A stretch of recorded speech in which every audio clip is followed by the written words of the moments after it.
Johnson, and this is focused on Liberia. Hit it! From Cape Mount to Cape Palmer, mountain back to Atlantic Ocean, over me hills to Country, to educate, elevate, and promote.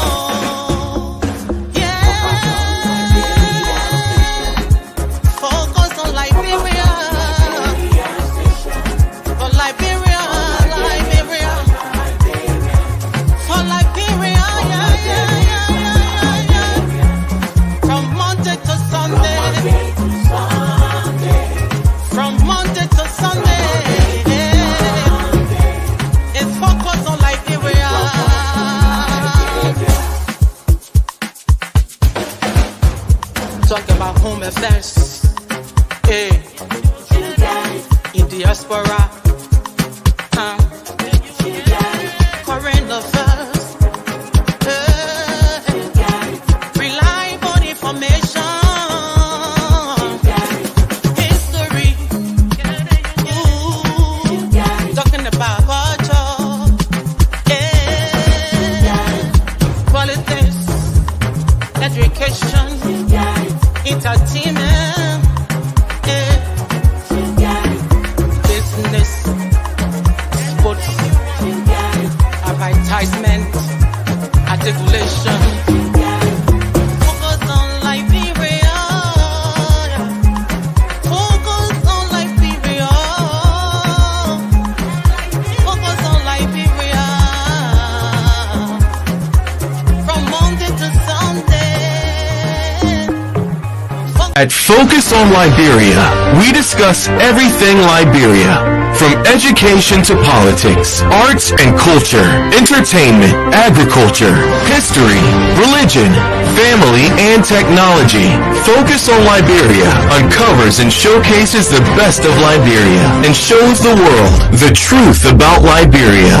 We educate, elevate, and promote all things Liberia. We conduct interviews, panel discussions, debates, and more. Tune in to Focus on Liberia on Facebook and YouTube and be a part of the stories that make up the news. This is Focus on Liberia, and I am Dennis Jar. At Focus on Liberia, we discuss everything Liberia, from education to politics, arts and culture, entertainment, agriculture, history, religion, family, and technology. Focus on Liberia uncovers and showcases the best of Liberia and shows the world the truth about Liberia. We educate, elevate, and promote all things Liberia. We conduct interviews, panel discussions, debates, and more.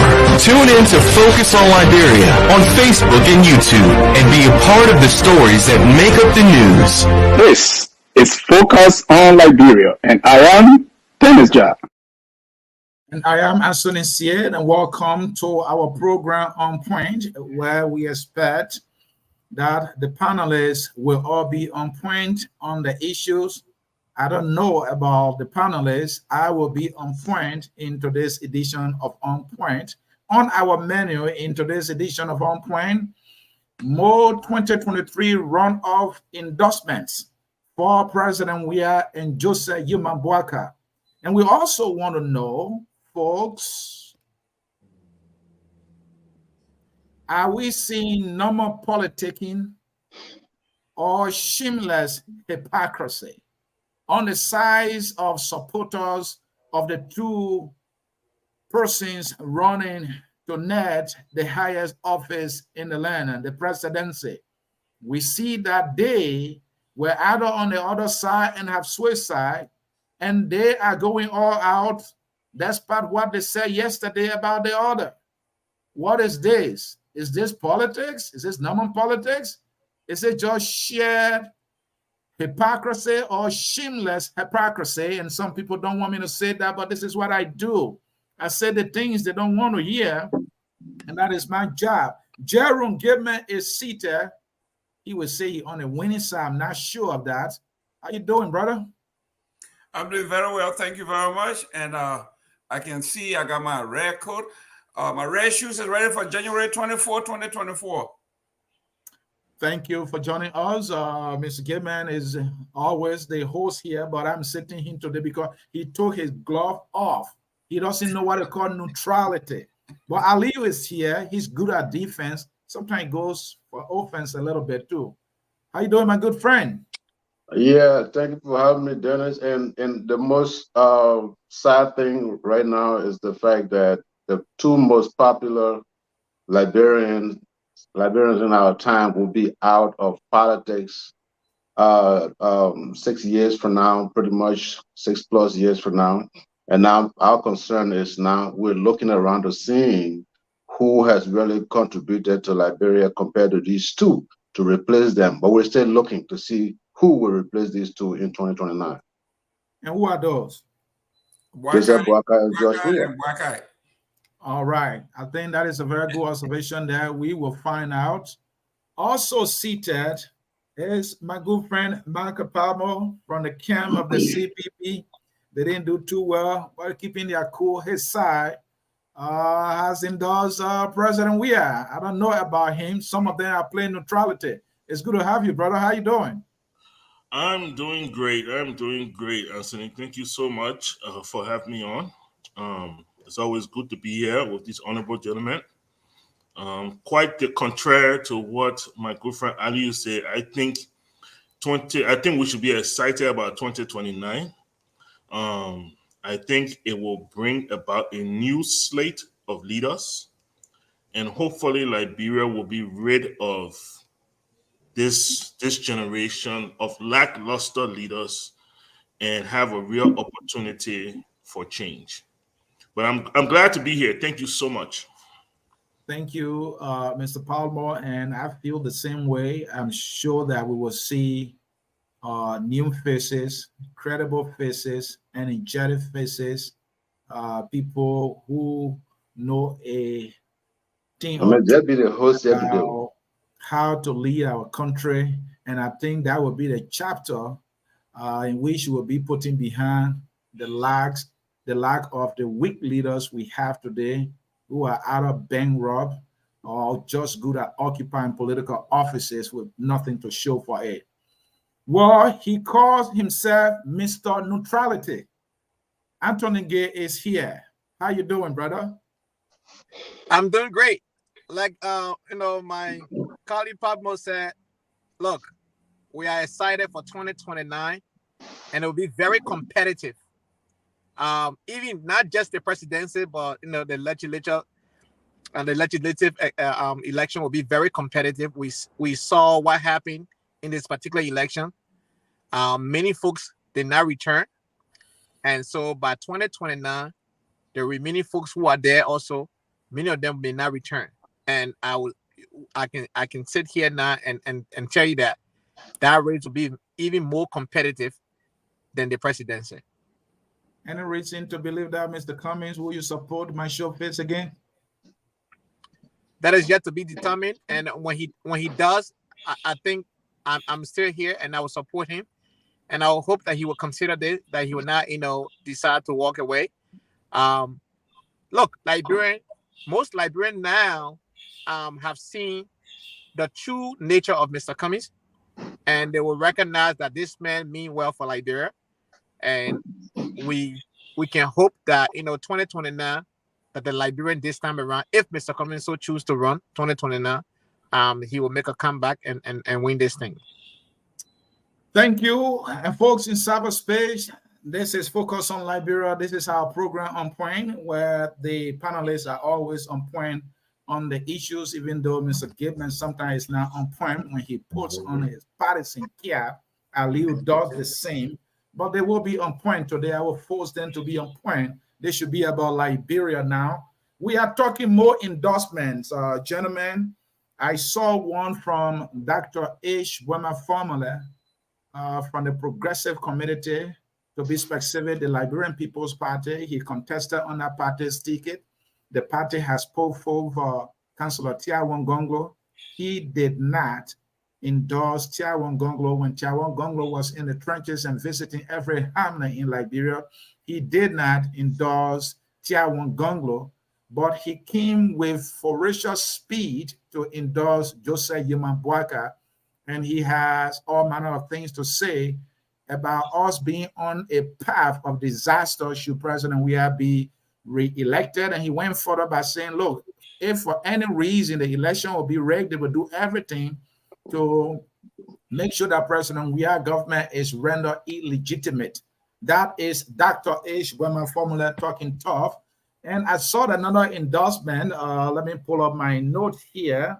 According to Sekou Kalasko, he said today, he wrote 39 minutes ago, the National Muslim Union of Liberia endorsed the second round bid of President George Manuel Weah in Jacob Town, District Number 2, Monserrato County. So we see endorsement coming. There are some endorsement for Joseph Yimam Bwaka. I saw the group dancing in real life, and they were doing everything, to push the agenda of Joseph Yimam Bwaka. Gentlemen, these are the endorsements I just read about. Let's start with you, Mr. Goodman. Did you see anyone other than the ones that I just talked about? Well, one of the significant ones was Honorable Besoga Finley in Grand Bassa County was able to bring all the former candidates, winners and losers in Grand Bassa. He brought about 12 of them, and they have all pledged their support to the re-election of President Weah, and they have pledged to go back into their various districts to campaign to make sure that their sister's son, President Weah, is re-elected massively from Grand Bassa County. I think that was significant. Oh, thank you. And one I just remember, the 33 legislative candidates who contested in Bon County, our good friend Amula Mame just posted, and this is a document to that effect. They even have a resolution. All the 33 candidates, according to what Mambe reported on a Facebook page, and he attached a document that is like a resolution, and all of them signed. I have that in my possession as well. So all the 3 legislative candidates who contested in Bon County endorsed Joseph Yimam Bwaka's bid for the presidency. They did a unanimous endorsement. That should be something significant for JMB. I think my friend Aliu Kamara should have reason to smile. Brother, what else did you hear about in terms of endorsement? But you already jumped in front of me. Bon County was my excitement. Because anyway, I'm sorry, but go ahead. You can put some salt on it so it can be sweet for GMB. Because my worry has not been other places a lot of people have been worried about with regards to these elections. My worry have been in 2 places. Grand Bassa and Bon County. Bon County, okay. So when I was watching and realized that President seemed to really be working exceedingly to put George Weah on the top, I was like, wait a minute. If the guy increases the number in Grand Bassa County and we don't do too well in Bon County, this is going to be something. This is going to be tough. Because George Weah is competitive in the regions where people think Joseph Bwaka should be very, very popular. So if this guy wins these 2 counties, we will be in trouble. Then boom, somebody sent me a pump. And then when I clicked on it, I saw that we're having a very good chance in Bon County now. So I'm just happy. I'm really, really happy. But what's more important to me is that with most of the endorsement that Joseph Bwaka is getting, they're very strong endorsements. When you listen to a philosopher like Boima Fambule telling you that this is a man, Joseph Yimam Bwaka, that in this particular situation should be the man. But when you say Anthony that Boima did not endorse Tewan, I don't think you're being fair to Boima. Remember, Boima is already part of the party. Boima consented for Tewan to be the standard bearer of the party. So you cannot say he did not endorse him. You cannot endorse your standard bearer. He's already your standard bearer. So I think that was a mistake on your part. But all in all, things are looking good. And even in 2029, as some people are saying, there'll be new faces, there'll be this, there'll be that. I want you to bet me. I'm not feeling right yet. There are certain people And certain action they've been taken over the years, whether it's 2029, whether it's 2035, those actions will come back and hunt them, and we'll be right here and we will fight them. Thank you, Aliu. But on the endorsement, though, Bill Clinton has been a Democrat for the most part of his political life. When Obama became the candidate, he endorsed Obama. He didn't say, "What well, my party decision." The political heavyweights, they would do so, even if they are from the party. It's significant because they carry a lot of weight. Let me answer you quick.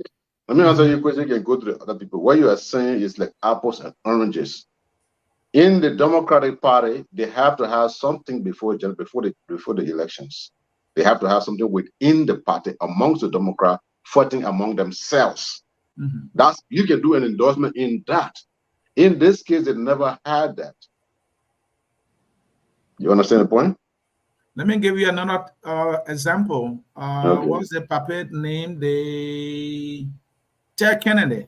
He was, can we go to Liberia? Before he could die in that very 2008, he came and endorsed Obama, even though the man has been a What time did he endorse Obama? Democrat.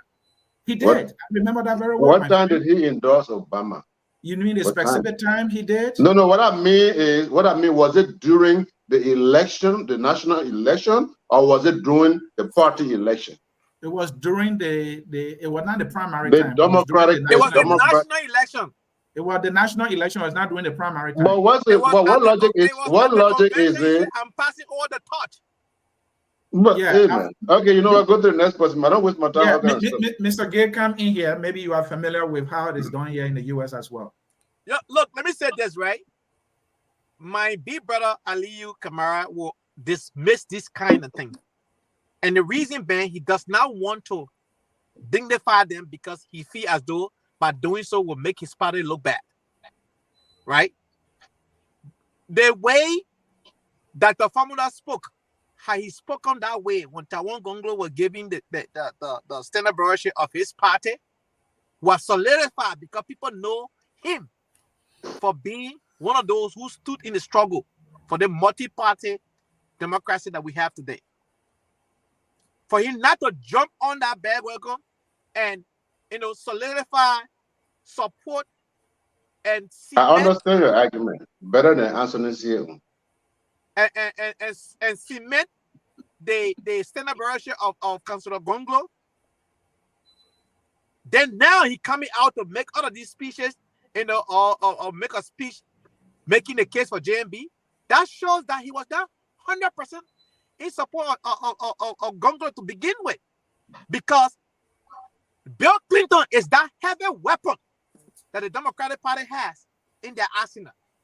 Exactly. Bill Clinton is that heavy weapon whenever there is a candidate that is having trouble or there is a candidate that people have skepticism about. Once he comes out, all of those people, because they had the Clinton Democrat, just that they have the Reagan Democrat. They have those people. Thank you, Mr. Gale. So you couldn't have nailed it. And to bring it home to Liberia, Dr. Formula is an esteemed Liberian politician. Correct. He has his own following. There may not be many like the Weird and the Bwakas, right? But he has his own following. If he had come out to endorse Tiawan Gonglo, that means he's deploying those who believe in him to do everything for Tiawan. But he kept quiet. He didn't do it. Now, Hillary Clinton has been a Democrat for the longest time of her political life. When Joe Biden became the candidate, she didn't say, well, my party selected him, and so I'll be quiet. She endorsed Joe Biden. So it should have been done. Let me go back to Jerome. Jerome, please help me here. You've been around the U.S. politics. Is Aliu right? Does he have a point here? I have to disagree with Aliu Kamara here. When it seems to be he's from the old order. Well, this is what we are talking. We're talking about the true believers. They are people. For instance, Wyman family was born in 1949. Okay, that makes him a co-host of Wyka. They are in the mid 70s to late 70s. These guys are old. When you look at the demographic of Liberia, they said 65% of Liberia population is under 27. There is a great disconnect between Boyman family and the new generation. Nobody. Boyman family is preaching to the same choir. The man ran for president. He got less than 1% of the vote on his own. So how, if he cannot rescue himself, how can he rescue somebody else? This man has no following. He belongs to the PhD club in Liberia, that's the Moja Emosoyo group. They are not many anymore. They Mr. Padmore was saying, come 2029, those of us who were born in the 60s, we will be having a difficult time competing with the next generation of folks coming along. And when you look at the CPP, you can say all you want to say. And this is why the endorsement of the CPP is so important to the WEA administration, because if you were talking about what Mrs. Gonglo said, Ms. Gonglo were, she said all the bad people around George Weah have exposed themselves and they are leaving the scene. And the good people that are supposed to run this country, we are now coming in to bolster President Weah in the next term. And where do you think the Liberian people are when you talk about the professional class? It's in the CPP. So when you are talking about endorsement, George Weah can turn to the CPP and say, give me 10 administrators, 10 managers, and they have a whole collage of people. The other party did not get that one. That is not the case when you, with all due respect to ACO. I cannot turn to ACO and say, give me 10 or 15 Wall Street workers. Wall Street. It's not going to happen. So yes, the CP collaboration is very important. Dr. Boyman family is like the Bassa people say, is a snake. Snake may be powerful, but they are loner. That's why everybody can kill snake. If you saw 10,000 snakes coming your way in Minnesota, you will run. The whole time will run. But Boyman family, in fact, he's not even in Liberia.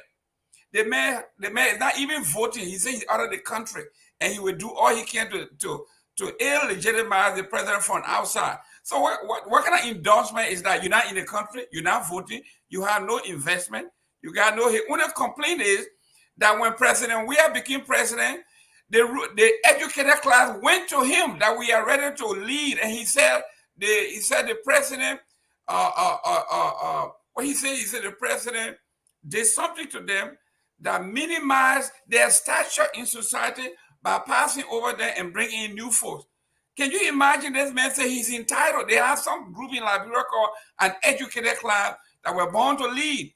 And those people, he said, George, we have turned them away. So he was very, very upset. Boyman family endorsement means absolutely nothing. Talk to the local kids on the ground. Anthony, let me come in there 1 minute. Go ahead. First of all, the endorsement we got from ACO, it wasn't about how many administrators ACO have. What we are looking for at this particular moment is numbers. And I can tell you, we are accruing those numbers. Mr. C, real quick before you go on, in the ACO group, in all the political groups, and Mr. Padua and Mr. Gay can tell you here, when you have the youth wing of the ACO endorse President Weah, the women's wing of ACO endorse President Weah.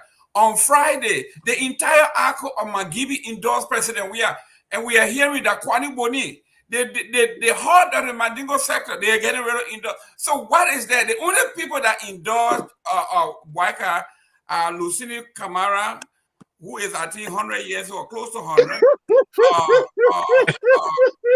Kamila Jenner, those people who have beef with the president. But other than that, the head is going one way. You will see phone very soon. The ACO has endorsed President Weah, and a few people, I think that Kamila Jenner has endorsed. Mr. Goodman, but I'm not sure. Hold on, Anthony. We got to do justice to Palmo. Yeah, he has not spoken since. That's true. The introductory. Mr. Goodman, I beg to disagree that ACO is not able to produce 10 administrators. No, I didn't say that. No, I didn't say that. I said readily available. I pick up the phone now and I call. I said, listen, give me 10 administrators. He doesn't have to think because the goddamn law. I think ACO can do that too, but let us leave it there. Mr. Palmer, we're talking about endorsement. Have you heard any other endorsement besides the one we talked about? And what do you make of this endorsement anyway? I'm sure I have. I've been trying to. Most of the ones that I had in my mind, you guys have talked about. Okay. But I'm sure there are more endorsements to come. Come Monday morning. And right now, I mean, my view is that a lot of Liberians believe now that they must place their stake. They must pick a side. And that is what we are seeing right now. There are a lot of and when you look at the Unity Party endorsements, I see the trend I have seen is that there's a lot of infighting. For example, alcohol. You will see certain leaders come and endorse, but then you will see immediately others within the party break away and carry huge numbers the other way. And I believe that is a trend that we'll continue to see. And you think what is responsible for that? I think a lot Liberians are to the place right now where they're thinking for themselves. They are thinking for themselves and no longer, even if they love an organization, even if they respect an organization, even if they believe themselves part of an organization, they still want to be able to think for themselves. And that is what you are seeing now. So, Mr. Pablo, some people are accusing the CDC of infiltrating these institutions, using some of their members financially, and that's what's responsible for the split endorsement that we see. The case of ACO, monthly cyclists, and many other endorsements we've seen where we saw division within the group, one going on the side of Waka and another group going on the side of CDC. Is there any reason to believe that is a possibility, Mr. Patmore? No, I think that's just talk. Let me ask you one question. So anybody who endorses United Party, they're not money. But anybody that endorses CDC, they're money. But how does that make sense? As if to say people can't think for themselves. This is insulting to the Liberian people. It's insulting. Some people... And Mr. Palmer, my job is to ask a question. You think that is not a possibility at all? I mean, come on now. Anything is possible, but do I think it is rational? No, I don't think it is rational. Look, there are people who still remember Unity Party. Why do we keep... I don't understand how Unity Party was able to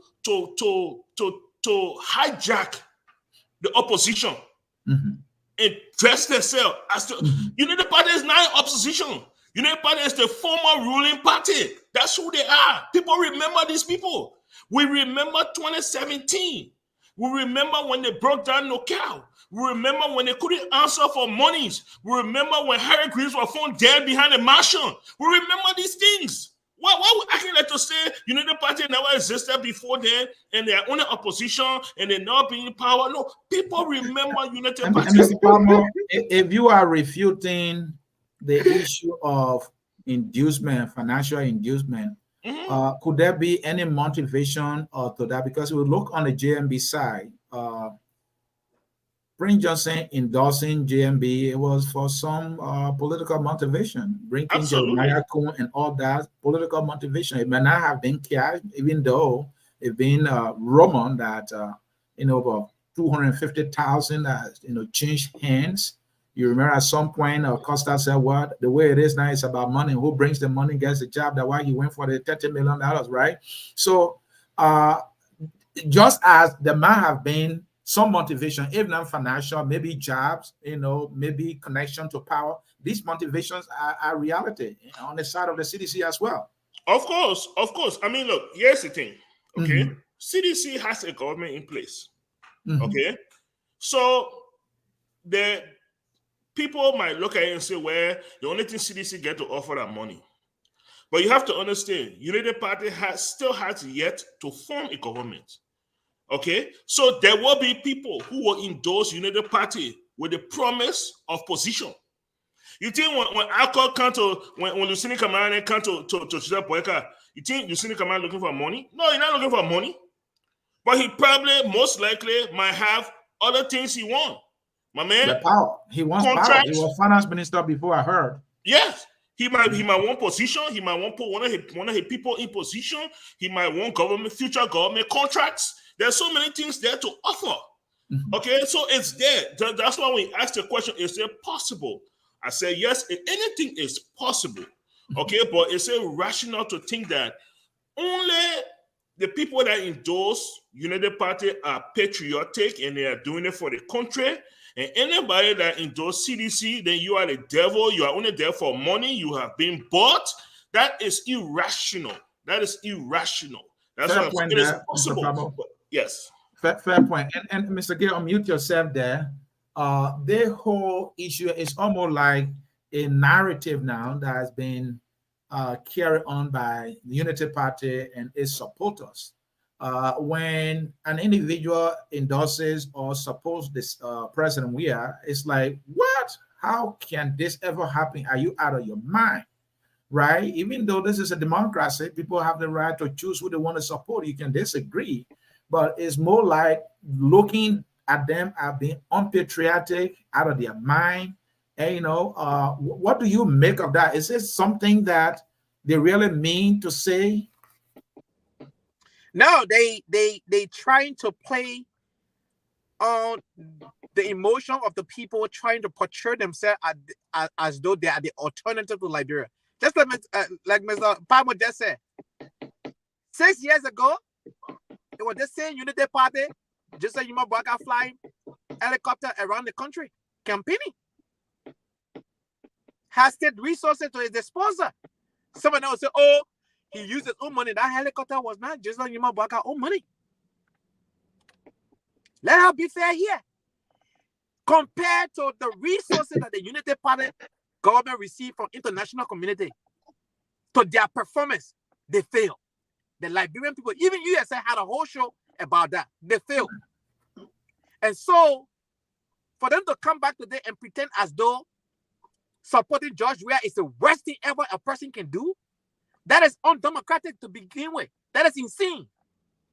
If you believe in democratic tenets, you respect the view of other people, the opinion of other people, their choices, you respect it. I go on a late night show on Spoon Talk at night, and 98% of those on that show are UP supporters. Once you start challenging them, everyone will say, but put them in the back, put them in the back, and I'm the victim of that. I always told them, even in the group chat this evening, I posted in the group chat that you cannot be this way. You have yet to obtain state power, and you already labeling people, calling people names because they don't support. How can you say, oh, just like Yuma Bwaka is for the Liberian people, but George Weah not for the Liberian people? So those other people, 800,000 plus people that voted for George Weah, are not patriotic Liberian citizens? They don't love their country? I mean, I respect the fact that you may have policy differences, you may have government structure differences, you may have other political views. Granted, that is the reason why H. Brahma Formula and the rest of the other people fought for multi-party democracy in Liberia. But you cannot come here and dismiss other people's view and dismiss them because they don't support Jason Yuma Bwaka. When I said Bwaka was there, when the APM terminal that our people are suffering from today, deal was signed and ratified. This Jeremiah Kuhn today voted against Associate Justice Cabinet Janet for a removal. Go look at the record. The hypocrisy that I see, and I want you to mention that before I get to my good friend Aleo. So see Costa now. He was the same Costa yesterday, a propagandist. Some people call him a extortionist. I know him to be an unemployed man who has bad-mouthed just about any politician for financial gain. He was that guy, and they hail him, they call him hero. Absolutely. Now, he has switched side, and they are bullying him. They are calling all manner of names. Maybe he deserved that. All right? And look at Jeremiah Kuhn, you mentioned. Jeremiah Kuhn was the CDC yesterday. The very Prince Johnson, who they are defending today, they don't want to mention his past record. He was with the CDC yesterday, and they said the worst about Prince Johnson and Jeremiah Kuhn. Yes. But now they are patriots because they are on their side. Where are we going with this? Look, Mr. C, you know me. I'm a religious follower of the FOL, especially your show. I remember that you had a Liberian national budget on your show, going back from 2018 all the way to present, right? Jeremiah Kuhn is the co-chair on budget and financing. He's the co-chair. This man, every national budget that come into office, his signature is on there. And you can go and see the discrepancy between other cardinal administrators that don't get the funding. For instance, education, healthcare, agriculture. But Akun today is placed on the second seat to be the rescuer of Liberia. Jeremiah Kuhn. At some point, I'm not cutting you. Jeremiah Kuhn was booed at the legislature, and he was being called Row, and the Unity Party people took it and they ran with it. But they ran with it. I was going to that. He's their savior. Yes. So Henry Costa called JMB in 2017 a dead man walking. Or recent, we saw Henry Costa video was played on other network where Henry Costa was saying horrible things about President Weah. But if you refuse to play the video where Henry Costa said horrible things about JMB, these same folks in the Unity Party will also come here and pretend as though they weren't around when Costa used to ring insult on Mr. Cummings. And then after then, he will leave from there and start parading all around with JMB. Costa traveled with JMB one-on-one. JMB was hosted by... But the thing is, Anthony, don't you think they have a point here? Don't you think they have a point here too? Because if you look at like the CPP said it came to earn President Weah and want to make him a one-term president. Mr. Cummings have been on record for saying, you know what, the stealing must stop. The CPP is on record for organizing even a rally that they call "We Tired Suffering." This is the very CPP now that have sounded this patriotic song in the interest of the Liberian people that they were suffering. Yes. Suffering in the hands of this administration headed by President Weah. Someone saw it and said George Weah is the man. Don't you think they have a point? So let me say this. You asked a very fair and balanced question. And I'm not against you for asking a question like this. Here's why I have to say to that point. That's one of the reasons why some of us support Mr. Cummings' neutrality in this person, because I don't see a fit for me to support either Weah or Bwaka in this particular movement because we had a stand. When the CPP was very formidable, 2020, we saw the performance of the CPP holding the ruling party to a standstill, and we won 6 senatorial seats with a re-election of Darrell Dillon and Yamdi Kanga Lawrence. Now, these very same folks within the Unity Party, NCP, and CDC started conniving, and they started bringing confusion within the CPP to dissolve the original CPP. And the Unity Party folks embraced that idea because they claim, quote unquote, that performance was based on the number of the Unity Party. It was not a collaboration performance. It was the sole Unity Party performance. All right. And today, they said they didn't want anybody that could do by themselves. They could do anything by themselves. Today, I was surprised that Cummings will receive 1%. Nominally, a 1%er does not get the attraction that Mr. Cummings got of recent. Thank you. President Weah went to him. Former Vice President George Bwaka went to him to solicit his support. So if Mr. Cummings was irrelevant politically, as they have said numerous times, why are they Mr. Cummings is keeping a 1% in his pocket? Correct. All right. Thank you. Let's leave it there. I'll leave Kamara. Your turn. What is this narrative that appears as though when an individual announces his or her support for President Weah, that person is not nationalistic, that person is not patriotic, Oh, that's the worst thing they've done. When in fact we're talking about democracy, giving people the right to a choice, right? Your take on this? Yeah, I'm not going to spend too much time on somebody else's talking point. I will spend time on discussing what comes from the horse's mouth. Before I say that, let me just say this. Normally I walk to work because my work is about 1 mile from my house. Oh, okay. So when I'm walking to work in the morning, I see nobody in the street but me. So one day I went to Walmart. And when I entered the store, I met a lady that worked at Walmart. She said, "Hey, how you doing?" I'm like, "Hi, do I know you?" She said, "Yeah, I see you every morning. You're walking." So all along, I thought nobody's seeing me, but people are looking at me. So ANC people should be aware that people are looking at them. They shouldn't think they're the only one around. People can see them, they can hear them. We always have prices. Look, ANC people go around finding talking point to attack the Unity Party. I'm not going to help them. I'm going to ignore them. The official spokesperson for the Unity Party is Mo Ali. I mean, not for the Unity Party, but for the rescue mission is Mo Ali.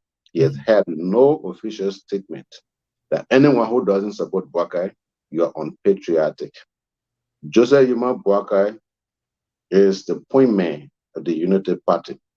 He has made no statement that anyone who doesn't support him, you are unpatriotic. I hear this line on Alexander Cummings' friendly stations and his ex-pundits and surrogates. So I'm not going to spend too much time in making them, supporting their argument. They can do that more themselves. They can go to SKTV, they do it more themselves, all the ANC thing. But when I come on here, I'm going for the issues. The topics we have here, they're the ones I'm going to go for. These people, they have 1% now. 2029, they will have no percent. So why should I waste my time on them? Mr. So Cummings, let's go to the issue. All these endorsements, I like the fine point you made there. You're trying to be mature and tactical. Yeah, I like that. These endorsements, right? What I want to know now is, will any of them determine the winner of the election? Any will move the needle in one of them's direction, you think? what it does mostly is it invigorate or reinvigorate the process. Okay. What it does is it builds momentum for the possibility of galvanizing more voters. But Liberia is such a way, and it has been this way for a long time, that the voters can actually do any mini money on the ballot ticket. They can determine a representative right under you for you, but doesn't choose you or do not choose you. That's what they do. But when you have reputable people of different groups, they tend to sway a lot of their members because they have following. Losni Kamara, for example, Losni Kamara has a massive following, not because of his money, but because of how respected he is. Losni Kamara is technically, this is somebody I know personally, he's technically the Madingo version of Boakai. Very quiet. Losni Kamara can go into a meeting, he'll be the last person to speak, and he will say very few words. He pretty much, he and Joseph Boakai pretty much share personalities. He's been a very rich guy for a very long time, but he's been low key. I think a lot of you actually start getting to know about him just in these elections. A lot of people for the first time even heard that he was finance minister. He was also Speaker of the House, National Assembly. Did you guys know that? He's a very low key guy. Okay, so, and people respect him for his mannerism, his calmness, his quietness. He has a following. So people like that, we're not saying that when you get people like that means you get the entire ACO, but you get a good number of ACO that could also help you in the process to bring other people who are hesitating around. So all of these are fair games. All of these play a major role. Remember, George Weah is not a weak link in Liberia. Whether George Weah was only an 8th grade student, 5 PhDs together would not easily win George Weah. I remember I told you before, when I was a kid in 1983, we saw people when I was living on Perry Street. We saw people spread their lapa, take out their lapa from under and spread it for George Weah to walk. This is a man that is rooted in the fiber. of the Liberian society. So we're not saying just because somebody endorses Joseph Boakai, you're going to beat George Weah. Imagine the region that Joseph Boakai is biologically connected. George Weah physically fought Joseph Boakai in those regions. And that's why you need to know that just endorsement is not doing it. However, the Unity Party has been doing its groundwork. We see what's going on. It seems like things are working out for the Unity Party. I can tell you, if I wasn't sure before, right after the first round, if I wasn't sure, right now, I'm very sure the Unity Party has this thing. Thank you. Mr. Palmer, come in, let Jerome wait a little bit. I don't want you to start sinking. I'm hearing my brother talk about how sure they are. I remember the blue plastic bag. It brought the image of the blue plastic bag back to me. Look, Yes. let me say something here. I've noticed that a lot of people, they pay attention to politics during the political season. Mm-hmm. Some of us, whether by choice or not, we are 365 days within politics. When the CPP was created, when the idea, even before CPP was created, when the idea of CPP was birthed, it was birthed with a conclusion that no single political party could defeat George Weah. This was a conclusion that people came up with, and that is from that the CPP was birthed. It was tested twice, in 2019 and 2020, and it held true. Today, 2023, the very same people that came to the conclusions are now telling us that a single party can defeat George Weah. How many more? 8 more days? All of us will sit down here and we'll discuss this, and we'll see what all of us what some of us are speaking about. Okay, and you can talk about the strength of George Weah, but then you want to deny that strength. And the fact of the matter is, in the first round, as unpopular as George Weah was, as difficult as the economy is, everything rooted against him, he still defeated every single party and came out first in the first round. It's not like to say you're trying to, Unity Party is not trying to secure a second round victory. They are fighting to catch up with CDC. And while they are adding, CDC is adding. And I have yet to see a significant endorsement to Unity Party that will make anybody feel comfortable that they have secured the lead. I'm telling you right now, the first thing is there will not be a huge turnout. If they can put 1.5 million people out to vote, that would be surprising to me. Very surprising to me. I'm looking at more like 1.2. That's the first thing. The second thing is that I don't even see a close race. I see something greater, about 10 points or more. That George in whose favor? In CDC favor. In CDC favor. CDC will win by about 10 points or more. Everybody don't see this now, so you can see those things. We expect so then I beg this question, because you must be looking at some things that I don't see. Why are the strong elements that you see for the CDC stronger than the elements that might be playing in favor of Joseph Boakai? Okay. The very first thing that strongly weighs on the side of CDC, more people who were in doubt of George Weah, a lot of people who were in doubt, who felt like, who drank the Kool-Aid and felt like Unity Party are going to win this in the first round. When they saw 800,000 people turn off for George Weah, those people woke up and they started to pay attention. And those people now are attracted to the CDC. Some of them are government employees. Some of them are civil servants. A lot of these people who the first round either stay home or They went with Unity Party. They said, I will just go Unity Party. We'll just go that way. Now they are looking at it, and everything is up in the air. And they are up in the air, and they're like, no, I'm going to secure my place. Because if I sit down here and go with Joseph Boyka, and Joseph Boyka loses, I might lose my place. And those people are coming on board. Those people are coming on board. Besides that, the second thing that a lot of people have noticed is, look, Joseph Boyka has made the opposition community very toxic. Very toxic. He has failed to lead that community. He has failed to unite that community. He has made it very toxic. Toxic to the point that people who could not stand CDC are now going CDC way. Because they look at the two and say, no. And don't you think it's more so about hate and bad blood? You think it's more so? Well, not hate. I would say hate. So I would definitely say bad blood. I would definitely say bad blood. I don't call it hate.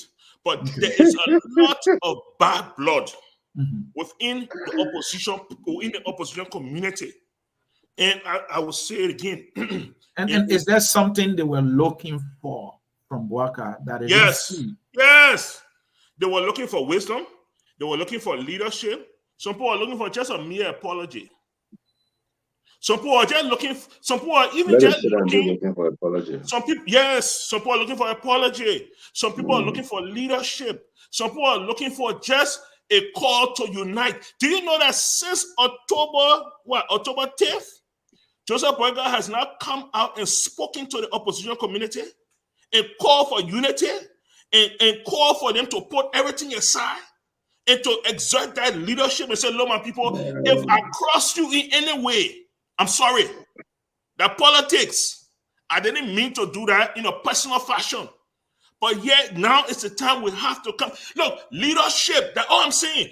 The community were looking for leadership from Joseph. How can you believe that Joseph Boyka can do anything to win commies? Yes. It would never happen. If that was not the case, he was not going to walk all the way upstairs there to the top floor out of breath. Everybody said he should do so. Thank you, Mr. Pamo. Alio. Yeah. I think you want to play a little defense here. He put a lot of things out there that are solid. Maybe you can diffuse them. Can you do that? Yes. Go ahead. First of all, let me just tell you, Anthony, there is nothing Joseph Boyka can do.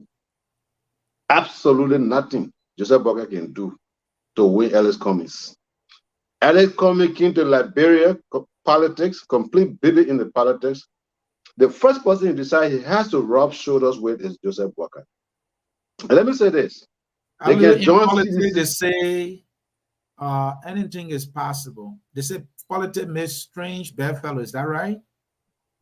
Is that so? Anyway, what I was saying, so for you to say there was no way these people have worked together before. As a CPP, thank you very much. On record, but I can explain myself. How come he will support the opposition side? So that have presented an opportunity, and you just closing the door. Is that an opinion, or are you asking me a question? I'm asking a question. Go ahead, my friend. Okay. So what I'm telling you again, let me double down. There is nothing Joseph Boyka can do, nothing that will bring Cummings to support the Unity Party. Even though Cummings vowed to support the Unity Party, there's nothing Joseph Boyka can do. The resentment is there. You can, when you hear the guy Pamoto, you can see. You don't even have to hear. You can see the resentment in his voice. When you hear the ANC people on their platform speak, once it comes to Joseph Boyka, you can tell the venom in them. Have you heard it from Cummings? Let me tell you. Let me tell you. Because you said on the program here you were listening to the top people. You said you were listening to the top people. Have you heard Cummings ever say anything about Joseph Boyka? Let me learn. Cummings said in different attire shops and on national TV that if he does not go to the second round, in the unlikely scenario, let's put it word right, he did not go to the second round, whoever went to the second round, he will support. Yeah. Why should Joseph Boyka give a speech after a man has committed to the Liberian people that he will support? Why are they waiting for his speech? Maybe leadership. I don't The understand opposition that. community has been hurting, and you know that for a fact. So, as a leader, of that Anthony said community, you're playing devil advocate. I understand, but it's not adding up. Tewan said in the campaign that he would support the opposition community if he doesn't go to the second round. What did Tewan do? Did Tewan wait for 12-page document before he endorsed Joseph Boakai? Why does Cummings think he's so special? Cummings and people think Cummings special. We don't see them that way. We see them just like any ordinary Liberian. That's how we see them. And we keep showing this to him. We keep showing this to him in the politics, the day-to-day politics of the country, that whether you are a Coca-Cola, whether you got 300 million, you are only Alexander Cummings in Liberia. They still don't get it. They believe that Cummings should be treated special. If Tewan and his people can endorse without any meeting, in fact, Tewan refused phone calls. If he can endorse, why should Joseph Boakai go and succumb to Cummings, follow all Cummings rules and all that tabata? Man, let it go away, man. So, to Can I credit, say something to that? yeah, hold on. With To Boakai's credit, you before you come in, to Boakai's credit though, the big brother to Cummings, he went to Cummings. Cummings himself said it didn't make any difference. Cummings himself said Joseph Boakai had called him. It's on his Facebook post. They must beg him to see him, and Joseph Boakai walked to him. Yeah. No, that's not enough for them. He has to go already and pay Cummings. That's what they want. Hold your peace now. You spoke. Let me come to Anthony K. Anthony K. You gave, brother. Cummings himself, own words, that Boakai had called him, that I want to come and see you. And he said, oh, yes, you can come. And Boakai walked to him, to his office, and sat with him. This is a Cummings who promised that no matter the outcome, he will support the opposition. What else could Boakai have done to change your mind to support him, even though he promised? I shared with you the other day 2 contents. One was a letter, and I have them, and I'm aware of them. Good. So one was a letter that was drafted by Mr. Cummings, signed by Sarah Beslow and Dr. Clarence Monumba and Alexander Benedict Cummings. Good. Because Mr. Cummings disagreed with the first round results of the election and wrote NEC and challenged NEC not to dispose the ballot paper. It will not cost them anything. All he needs from NEC is for NEC to cooperate. If forensic examiners will come to examine all those papers to clearly show whether or not those 1% is what Mr. Cummings represent, because in 2017, when most of the country did not know who Mr. Alexander Benedict Cummings was, he got 7% of the national votes. Today, he collaborated with one of the major political parties, which is the Liberty Party, that got 9% of that same 2017 votes. And it turns out we never even heard about Appeton. Appeton, nobody even seeking his endorsement. Appeton came third in the national election. But today, nobody seeking Appeton endorsement. So Mr. Cummings took upon himself and wrote and challenged NEC. So based upon his decision of challenging NEC, he cannot also circumvent his stand, but saying that the result is not conclusive, and he's not going to accept it. Now, Unity Party, who told us that they had 97% of the tally sheet, just like Mr. Padmo said, you know, he got that blue plastic bag picture in his head right now. They refused to challenge NEC when NEC were releasing those results. You say to the contrary that you had 97% of the tally sheet in your possession. Why are you going to run off? And to add to what you're saying, Unity Party clearly said that they won the election. I listened to Luther Tapper, the chairman, when he spoke. Yes. I also listened to Darrell DeLong. He gave an analogy that, no, if you are in a school and the teacher gave you the test, they marked the paper, they gave you your test paper, you know your grade, you score. You don't have to necessarily wait for the principal to come and announce who passed. You know you passed. He was saying they had won the election and they had their tally sheet to prove it, right? And because these are the things that people do, and we want to put the facts out there. But again, I go back to my initial question, Mr. Gay. Cummings' words were, I will support the opposition candidate who will go to the second round. To be using this now is almost like trying to change your mind, and now he's going neutral. And the other thing, Mr. Gay, before you come in, is that this request is made. I don't think the National Election Commission is paying attention to that. They are going on with the election. Yes, Mr. Cummings also wrote, and you have that communication I sent it to you, that NEC has yet to respond to his letter, but he filed his complaint within the given time specified by the Election Commissioner guidelines. And they have yet to respond to it. However, because he feels disenfranchised, he cannot support either side. Okay. So we'll leave it at, but he cannot say that, or you, the ANC folks or supporters, Mr. Cummings, can say Mr. Bwaka did not make any effort. Mr. Bwaka went to him. Is that correct? Oh yes, I personally have said on this platform and also on the midnight show platform that it will be a good thing. What or not Mr. Cummings agreed to support Bwaka, he should make that effort. I also want to commend President Weah also mustering the courage to do so. It was never discussed that President Weah should do so, but he did that as well. So thank you. So I want to commend both of them for doing so. Thank you. Mr. Gilman, do me a favor.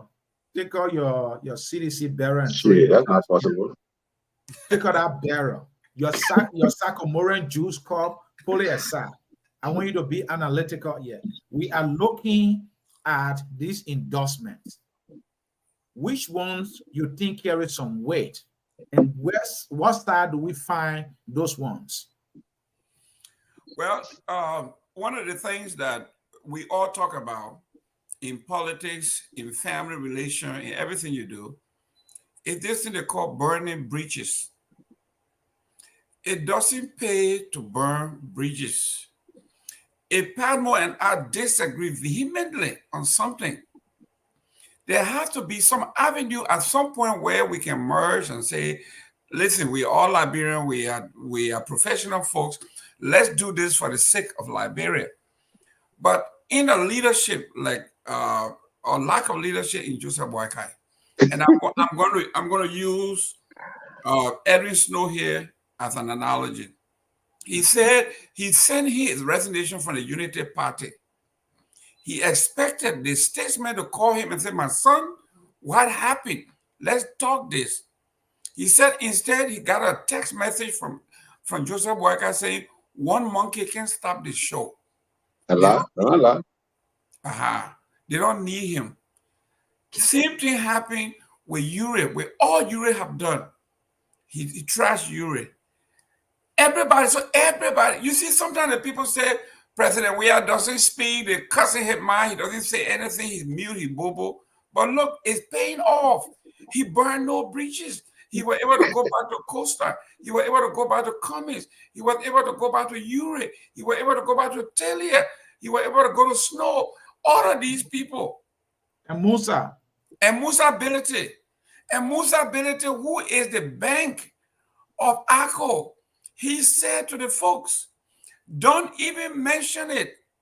He was the one that preempted the entire thing. He said, nobody should come to me about Joseph Boakai. He made it. I mean, everybody saw that. So here is a man who is a pillar and the financier of ACO saying, don't bring it to me.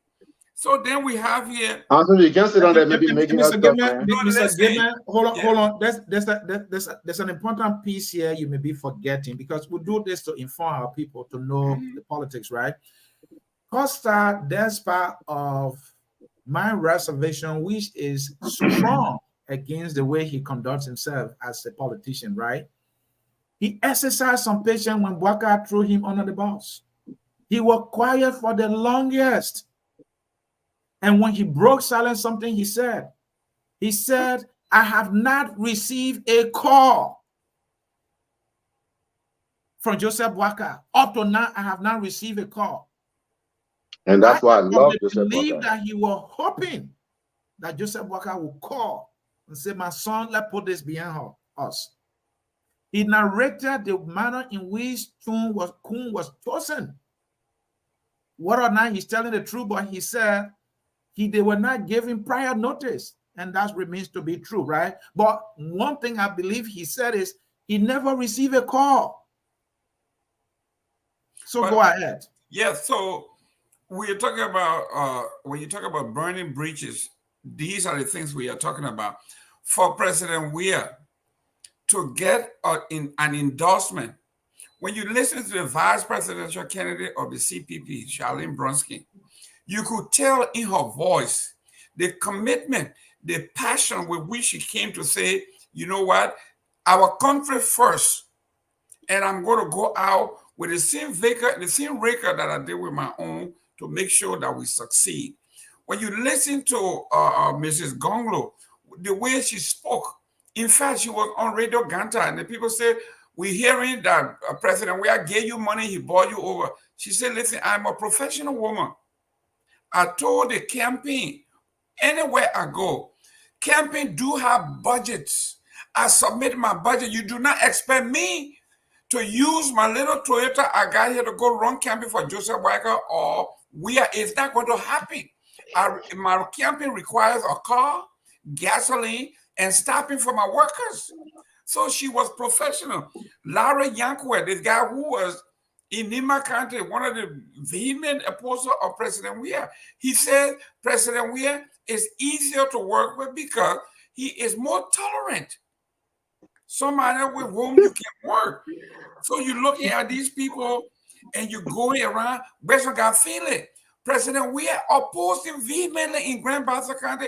He put Jaja Bapa in the race and put a lot of resources for Western Garfield to be the first to say, I am going to endorse the president. These things speak volume about who Joseph Boakai is. So Joseph Boakai has, how many endorsements he has? Maybe one. That's ACO. No, you can't say one. We're talking about no, but let's look at the different. Let's look at the major players in Liberia. They are lecturers at the university that have endorsed him. Joseph Boakai might have received maybe of equal number of endorsements as President Weah. So you can't say one. What? Give me the endorsement that he has. Can I come in? Yeah, let him learn. Aliyu. Go ahead, Aliyu. Go ahead. Okay, go ahead, Aliyu. So as you can see, Uncle Gilman is just very contradictory. So Joseph Boakai is a bad guy. George Weah is a good guy, but George Weah went and fought Gbezo Finley. In fact, George Weah said that Gbezo Finley will not become anything in Grand Bassa County as long as he was president. That's correct. Gbezo Finley turned around and supported George Weah. That's correct.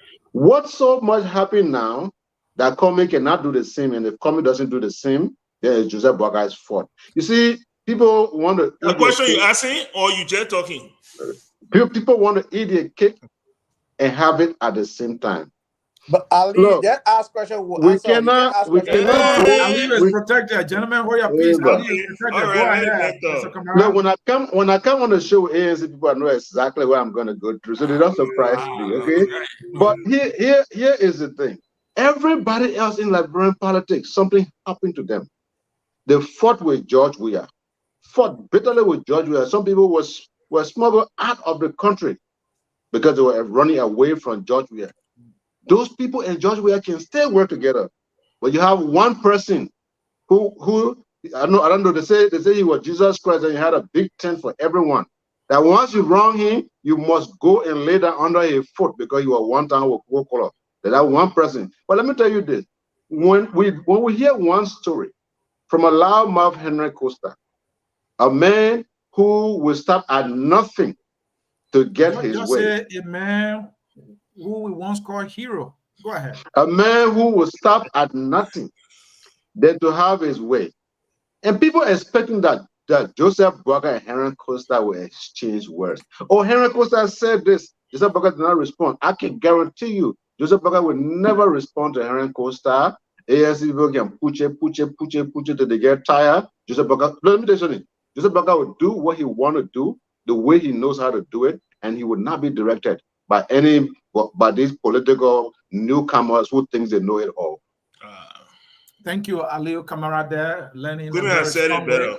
Folks in cyberspace, if you are just joining us, this is our program On Point. We expect our panelists to be on point because the moderator will be on point in this discussion. Gentlemen, another aspect of the discussion that is key here, Mr. Palmo, I'm going to start with you.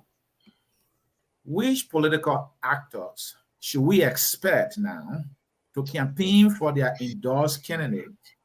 And will there be a blowback, or will there be blowbacks because of what is said just yesterday? For example, Costa, this guy for 5 years insulted George Weah on his platform and any other platform he had an opportunity to go to. We know this is not new. He did that to Joe Walker. Joe Walker accepted him. I don't know what Joe Walker was thinking. This is what he's doing now. He's not the only one. The CPP, not tolerant. The CPP has said a lot of things about George Weah, and yet they are on the same boat.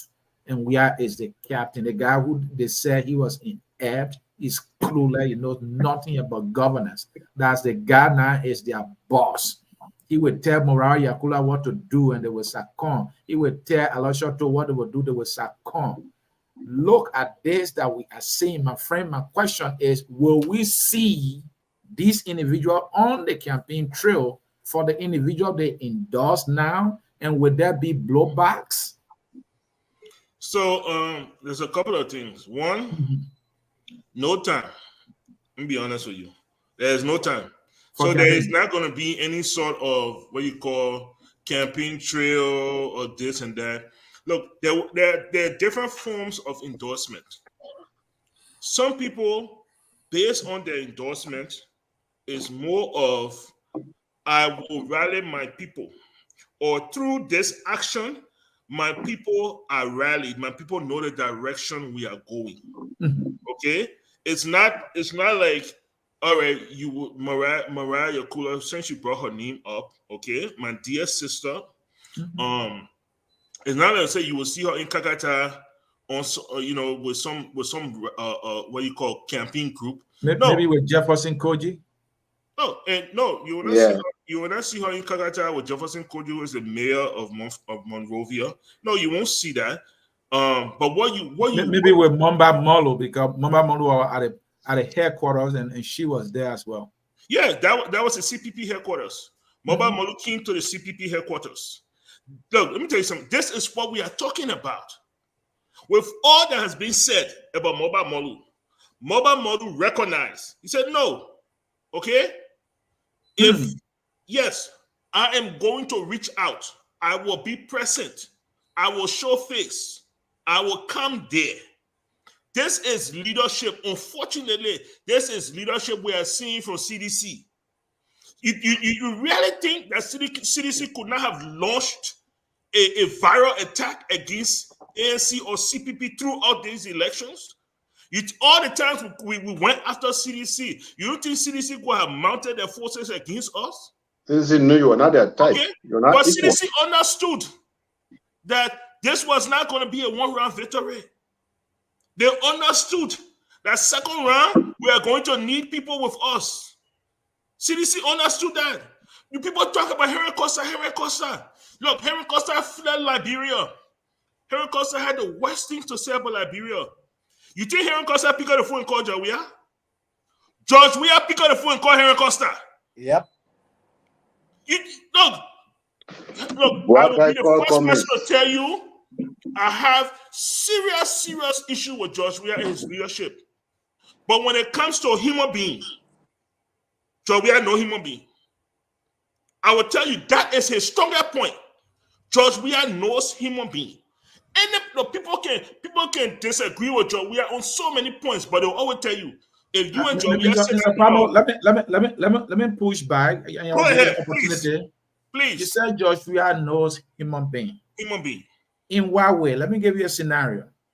The CDC, when a campaign in 2017, there was Avatuba, there was Atto Zakama, there was Joe Jackson, and many leaders of CDC USA who went Liberia, who pulled money from their 401k and campaigned and they won. You're talking about Joria knows human being? Yes. Zakama, Avatoba, Joe Jackson, and many others I can't remember now are yet to be funto. Even my friend, what's the name? Azizawu.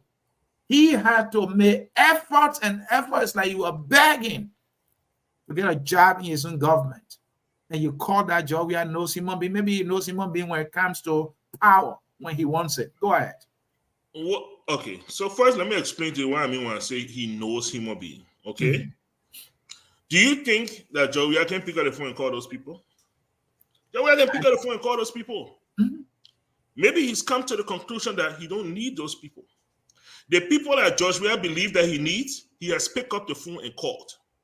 That's not knowing human being. That's knowing what you want for your own benefit. It's not knowing human being. When you're not recognizing somebody's contribution to your political institution, you're not recognizing them for what contribution they've made. You are recognizing other people because of what they will add to you. Then I'm not sure that's not human being. But go ahead. Mr. Pablo, let me add this here.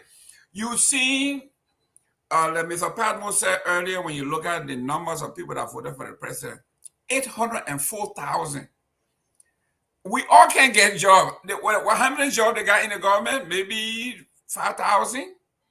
So yes, there will be some people, a lot of people that will be left out. Okay. For instance, if I were to look at Zakama and the names you are calling that are gainfully employed, that are making a lot of money, and I had to employ somebody down the road who is on the ground. Like the last time when we were looking for the airport manager, they reached out to me, and I reached out to one of our friends who is a very qualified guy. His requirement to me, I told him I can't even take this, I can't take it back to the CDC. First of all, he needed a first-class round-trip ticket. He needed a relocation package. He wanted a home when he gets there. And he wanted and that's one person. I don't think Zakama was asking for that. No, I'm just telling you what the professional people. I'm telling you what the professional. Some of the things that the professional people require in a country that is broke. If I were going home, if you call and you or anybody, pay your own way, go home. Mr. Gilman, you are spinning. You know where your pocket is. I know you are good at this. You are spinning it. I think you should give Michael Palmer's time to him. You are spinning this, brother. There you go. Yeah, everybody. Mr. Pablo, take your time from him. He's spinning it. so let me finish. When I say George Weah knows people, and what I'm trying to say is that George Weah knows how to communicate with people. George Weah knows. Now, you have knowing it and choosing who to do it with are two different things, and that's what I want for you to understand. Okay. I can't sit here and tell you I know everything that happened between Henry Costa and George Weah. I can't sit here and tell you I know everything that happened between Alva Tukpa and George Weah. I do not know everything. But what I can tell you is that if George Weah realized that he needed Alva Tukpa, he will know exactly what he needs to do to open the door to do that. On the other hand, Joseph Boyka, when he realizes that he needs people, he doesn't do that. He sits down and wait for those people to crawl to him. If you don't crawl to Joseph Boyka and fall on your face like Yombli Kangalen, then he has no time for you. But tell the man that Joseph Boyka no, this is my time. This is my time. No, I'm talking to answer the correct man when the man making wrong. Joseph Boyka went to Cummings recently. He even went to Yombli to Buchanan, big Yombli pie and all. So don't be giving wrong information. Joseph Boyka went to Cummings. He went to Cummings for what? His neck was on the chopping block. He went to Cummings for what? What did he say when he went to Cummings? Did he even listen? You go to Cummings for what? Why did you go to Cummings? Mr. Pablo, you can't say that. Leadership, for the most part becomes, well, sometimes I should say, symbolic. This is an elder who went to a younger brother, and the younger brother is aware what he wants, right? And he phoned him, according to Cummings himself. Waka phoned him. He called him up, said, "My man, I want to come and see you."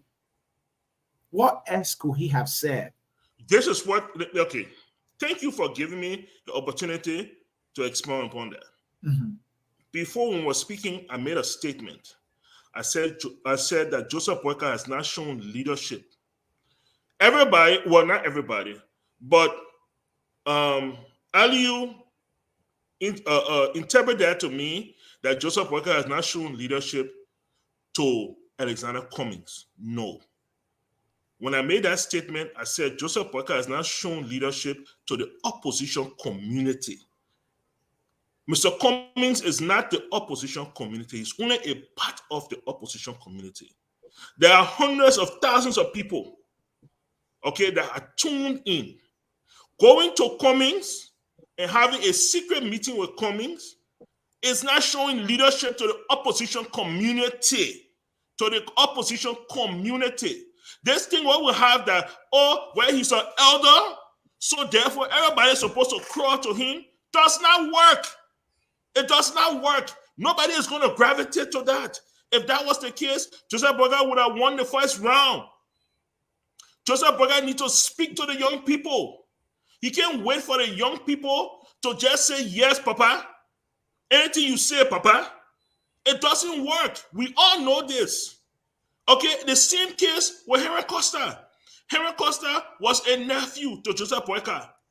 He was in tune with Joseph Boyka. He felt wronged by Joseph Boyka. Joseph Boyka could not even pick up the phone and call and say, nephew, I hear you upset. I hear you upset. Joseph Boyka never called him. Joseph Boyka could have now picked up the phone and even called him and said, nephew, come, sit down. Let's talk. Why are you angry with me? What have I done to you? Let us fix this thing. If you can unite, if you can face power with a few people that are committed to you, then how can you unite the entire country? How are you going to, so how do we do that? The whole country can't be because he owe or because he pape? We can't do that. We can't do that. This man has failed us. He has failed us. We will see that failure come 10 days, 9 days from now. And all of and that's when the finger pointing will start. And some more will just play our tape because we'll be tired talking. Thank you. Gentlemen, we will be going to the caller soon, but I have my final question here for you guys. There is an article I read on Front Page Africa today. Lima Bowie described the surrogates and those who have endorsed presidential candidates for the runoff and the way they conduct themselves. She described them as clever devils. And I have the definition here for clever devil. I don't want to misquote her. She explained that a clever devil, as defined by the chief imam of Liberia, is an educated individual who lacks character and conducts politics without principle. And further in the article, she was saying, look, these people that are going on Wiasa and going on Joseph Imam Bouakasa, it's all because of what they want and not necessary for the country. These people are nothing short of clever devils. Very harsh description, someone might say. But if you look at Costa, the thing he said, and now he's supporting President Weah. If you look at Stanton, the kind of character he is, he's now supporting Bouaka. You look at the Mo Ali's of the world, who criticized Prince Johnson yesterday. He's a murderer of the first order. Jeremiah Cohen is he's corrupt. And now because these people are on his side, he's justifying for them that they are patriots. The same can be said for both sides. All right? Are these people actually clever devils? So my question is simple. Does the description clever devil best describe these 11-hour supporters of Weah and Bouaka? Let's start with you, Jerome. Yeah, well, I think she was digging at Joseph Boyka. If you remember, the only person that ever used that phrase "devil" in Liberian politics is Honorable Joseph Boyka, who says to lead you have to win, and if it means you got to go into the devil bushes and dance with the devil, he's willing to dance with the devil in order to win. So in her soliloquy, she segued into that using his own phrase. In this case, you are accepting people who are whining and dining with you. They are clever, but they are devils. In her case, so that phrase, that terminology, that name, it didn't come from anywhere else. It came from the Liberian political dictionary or lexicon. And who coined that lexicon? Who coined that word? Joseph Yuma Boykai, who is in the on record saying, I will dance with any devil. Because every devil has some good in them. Even though CDC President Weah was dancing with that devil yesterday, right? That's what she's saying. That's what she's saying. But she's using a word that was coined, that made record by who? Mr. Joseph Boyka, who said he would dance with devil. But listen, you can call anybody you want to call president. We have never said he would dance with devil. It was Joseph Boyka who said, I will dance. In fact, he went to meet Ure and Costa, and Ure asked him, do you trust these people you were hanging out with in Nima? He said, even if they were devil, I am willing to dance with the devil because I want to win. So Joseph Boyka, Mr. Gilman, you remember when the CDC Justice Minister Musa Dean said that, well, even if the money will come from the devil, we'll take it? Do you remember that? Musa Dean said that. When they were talking about you can't remember that. The money from Eton, when people were questioning Eton's legitimacy, when people were questioning Iboma's legitimacy, Eton, you know, they were looking for $1 billion to build a coastal highway. The Justice Minister came to the defense of CDC and said, even if the money will come from the devil, we'll take it. So this is not new. You can't just pin your side being a good side. Well, then, listen, if I'm having a terrible time remembering this, that means it doesn't make any significance. But Joseph Boyka made this public, and everybody is stuck in everybody's mind. Joseph Boyka said he would, in fact, there were memes on social media with Joseph Boyka dancing with the devil with the long tail and the red horn. Joseph Boyka made this word, he made it permanent, and it's stuck. And this is Joseph Boyka. Joseph Boyka is now dancing with not one devil, but he dancing with Prince Johnson, the biggest devil, with Corruption King Kong. Lima Bowie, who brought this up, she said you find these kind of people on both sides. So why are you making it to look that it's only on Boyka's side? Yeah, but you gotta give Boyka credit for telling that word, making it popular. But if I may, Mr. Yes, sir. Okay, Anthony, you go. I wanted to bring Aliu here. You're laughing so hard there. Go ahead. The Justice Minister said, well, he doesn't care wherever the money will come from. But Joseph Yuma Boyka said because he wants to win, he doesn't mind to dance with the devil. So the dancing part, Joseph Yuma added to it, right? Boyka added that dancing part. But yes, I remember Musa Dean during the time of Eton and Obama. I think that was the first 3 to 4 months of George Weah administration. I still remember that. Thank you. Alio, you yes, listen to your man, given there, he put in the whole thing on Joseph Boyka. I love Mr. Given. The message is having a terrible time remembering that stuff. But look, he was off point right there. Yeah. You know, Miss Lima Boy, you know, we all respect her, we all do respect to her. Sometimes, you know, she makes statements that I really don't give a whole lot of credence to. Look, when you talk about the devil here, I can only think about actual, possibly 2 people. And clever devil, we're talking about Beninayo and Henry Costa, in my opinion. This is Beninayo who calls citizens tiny citizens. That meant a lot to CDC. They almost physically attacked Benny Nayere. This is a coaster who caused the downfall of the CDC. He actually caused the downfall of the CDC. But just because Joseph Boga did not select him to be vice president, he's pissed. He's angry.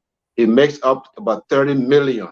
He makes up the story that he's been feeding Joseph Boga all Joseph Boga's life.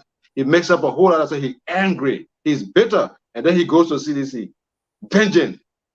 You know what I mean? So I think for me, I will look at those two people because they're going to CDC not because they love CDC.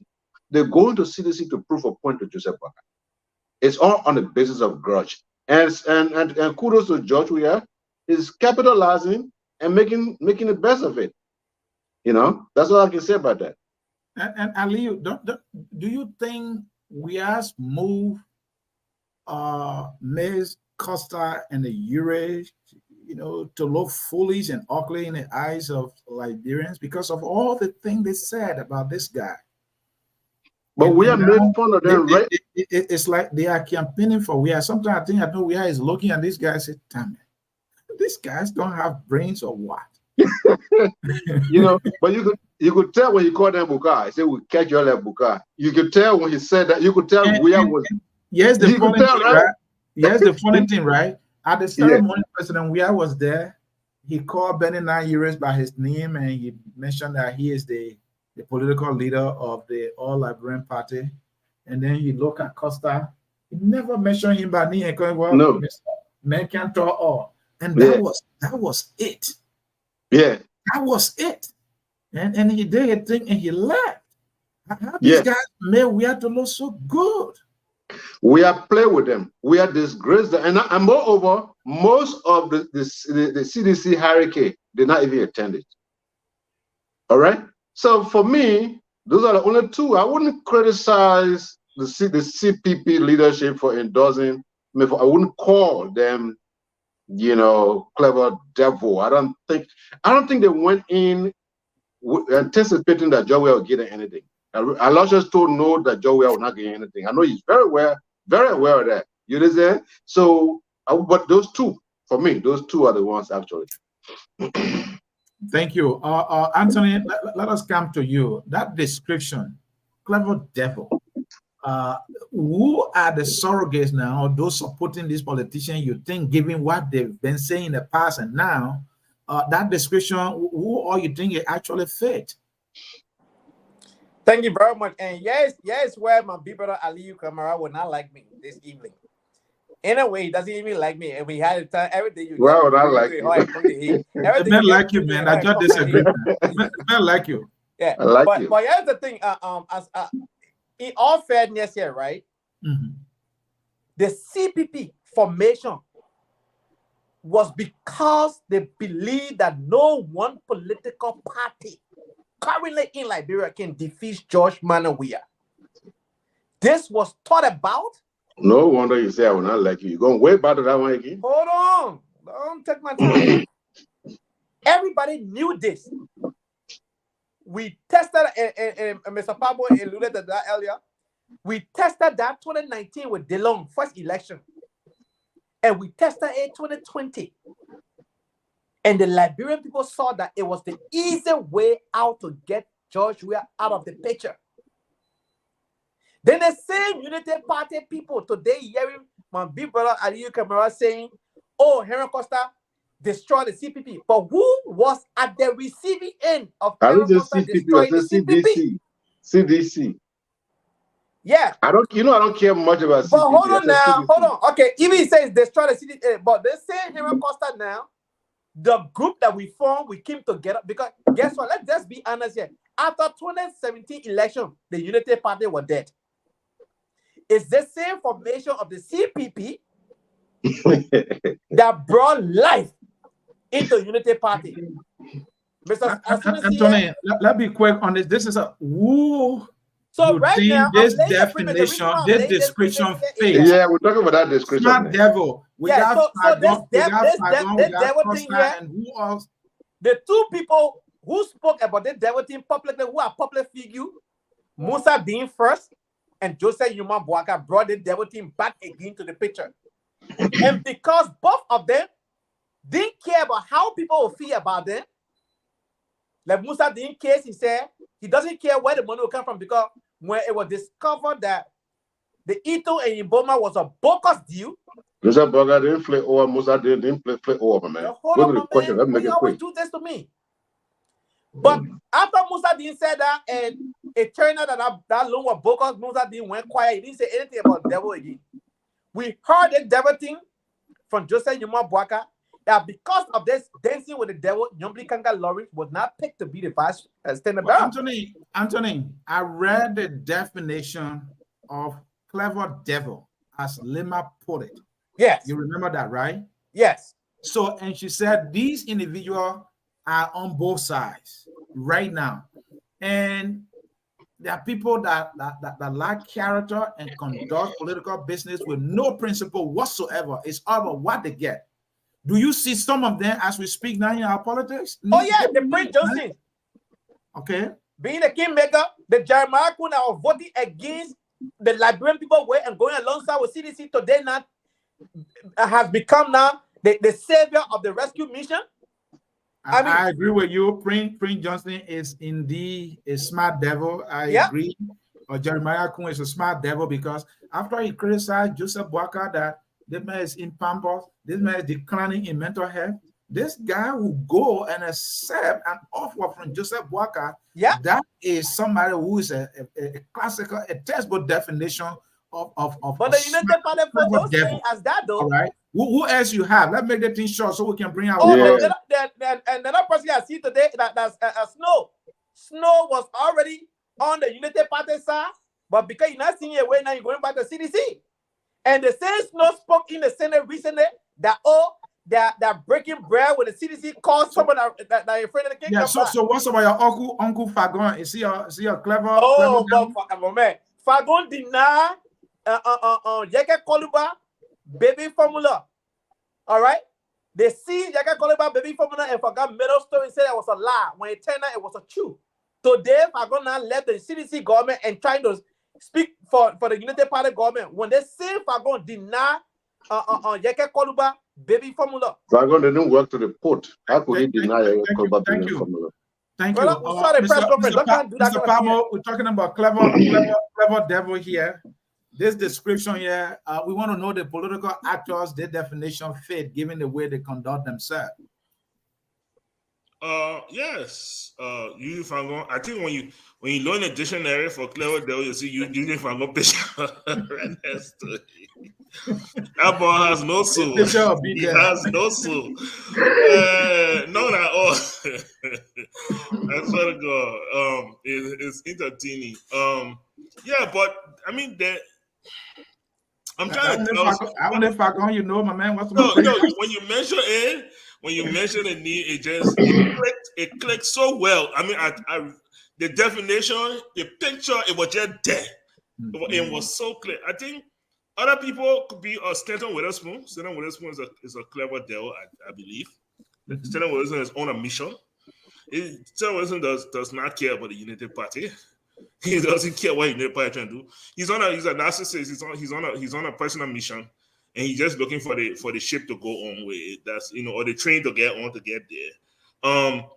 Some other people that I could think about. I've been trying to break my brains, huh? You think Costa is a clever devil? No. I don't think Costa is a clever devil. I think Costa is hurt. Costa is on a personal mission. Costa is hurt. You're talking about the hurt now. In 2017, he said all manner of things about Joseph Boaka and went to Joseph Boaka. You think he was not playing clever? No. See, you're talking about now, right? There are people who have always been clever devils. Eugene Nangbe, that clever devil. Come on, huh? I agree with you. I'm my own countryman there. I agree with you. Yeah. But Edwin Snow is one. Edwin Snow is a clever devil. There are a lot of people in the Senate who have proven, to be clever devils. Our brother Nathan Tiaje is a clever devil. Dillon is a clever devil. People have look. You have what we have noticed from government to government. There are certain people that just survive. They are never affected. They are just survive from government to government.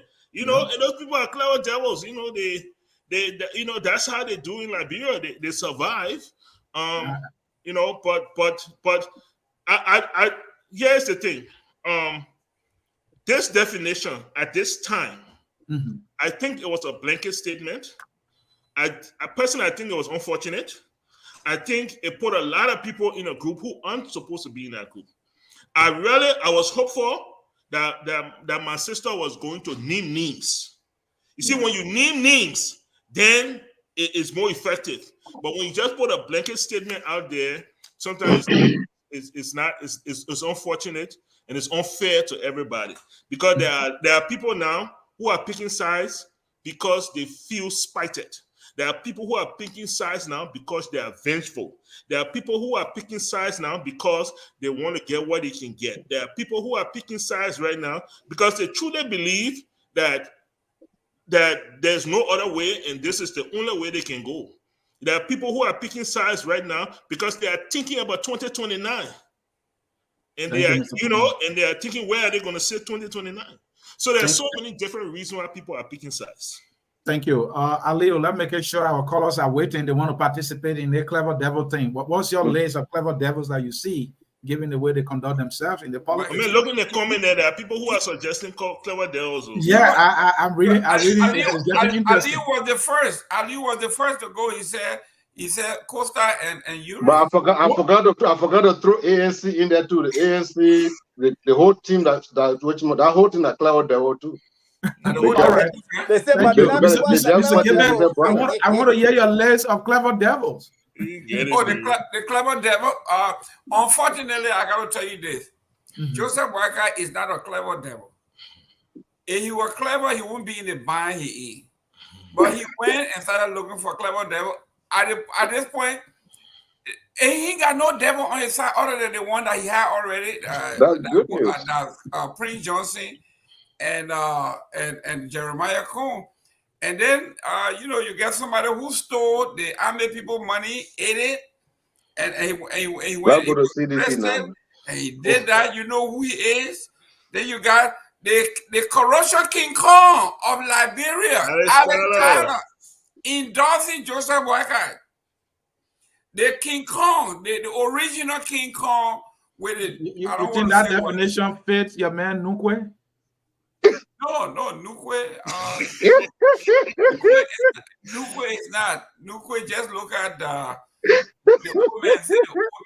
old man. What's over your bastard brother DeLon and your bastard brother Wesonga? Dillon definitely fits that character. I love when you talk about he can sell snake oil to you. That's correct. I said it. The guy can sell anything, including snake oil. What about Better? No, Better has been. What about Henry Costa? Oh, well, you see, we gotta give it to Henry Costa. Henry Costa has some gift.